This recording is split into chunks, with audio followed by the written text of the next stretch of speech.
রাখো রাখো, রেখে দাও। মাথায় কি একটুও বুদ্ধি নেই? তোমার দ্বারা এ কাজ হবে না। তুমি কি কিছুই করতে পারো না? কিছুই কি শিখে আসোনি?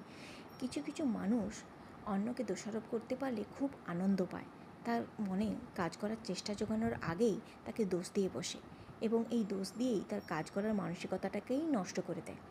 আমার মনে হয় তাকে যদি ভালোভাবে কোনো কাজ করার কথা বলি, তাহলে কাজটা যতই কঠিন হোক না কেন, তাহলে সেই কাজটা করার জন্য খুব চেষ্টা করে, একবারের জায়গায় 10 বার চেষ্টা করে।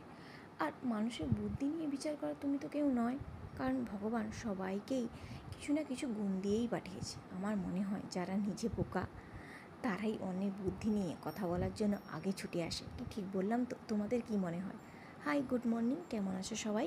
চলে এসেছি একটা নতুন ভিডিও নিয়ে। এখন ঘড়িতে বাজে প্রায় 9টা বাজেনি, একটু বাকি আছে যদিও। তাই চলে এসেছি স্নান করে পুজো করার জন্য, কারণ আমার নিচে ওদিকে রান্নাবান্না, জামাকাপড় ধোয়াধুয়ি সবই হয়ে গেছে, আর মৌমাছিও উঠে পড়েছে। তারপর সবাই একসঙ্গে টিফিন করব, তার জন্য আমি স্নান করে এখানে পুজো দিতে চলে এসেছি। চলো, এখানে আমার পুজো দেওয়া কমপ্লিট, টিফিনটা করে নিই। কেমন? টাটা, ভিডিওটা এখানেই শেষ করলাম।